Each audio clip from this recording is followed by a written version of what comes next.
2022 साल तनुई 2022 में हम सोचले बनी कि अब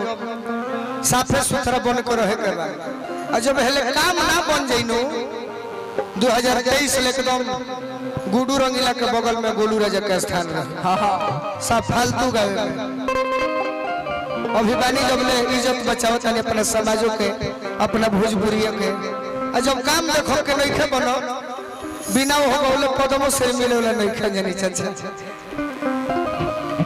अब देखे ना वो गाना कल है तुम लोग सब देखले हो खूब डीजे को लौंडा हिला के रखले बड़े सब कैसे तो ढील दो और ढोली रसल ढील दो जख्मी जी आई बनी करा जख्मी जी के कल हुए मैसेज कोई नहीं है और है सलाम नहीं चाचा और भाई को बनो कब कैसे तो कि रेल दो टेल दो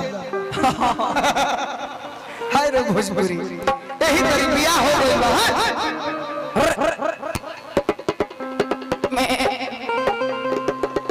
बियाह हो गई बा हां अगवन में रुकल बा ओ का है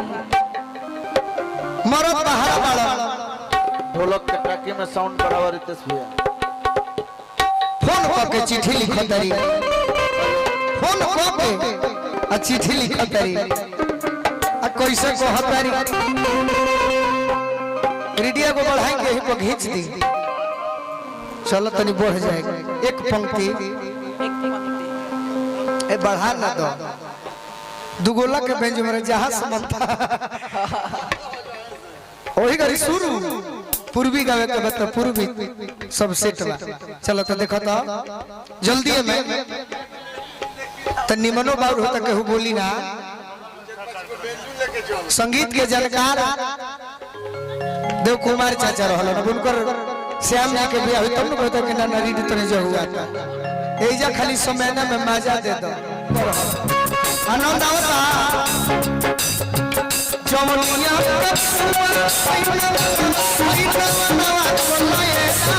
तनियो ठोकर में अरे तयो सोया कहनवा में गवनवा छोटा अब पिताजी वाला ने तो बहुत बाउर कहले रहे गवना के बात होता तो गौने हरी कन्या से बने के चाहिए खाली बनो करू है थकल में मिजाज तनी हो वाला फील दो धीरे धीरे ढील दो ढोड़ी का करो जौन चीज न फिट बा हां उहे हिट बा आ जौन हिट बा सफा चित बा अब केहू के प्यास लगल होखे तरह के गरम दूध दिया न महाबाउल लगे यही तेरी मेहरा को कह दिया कि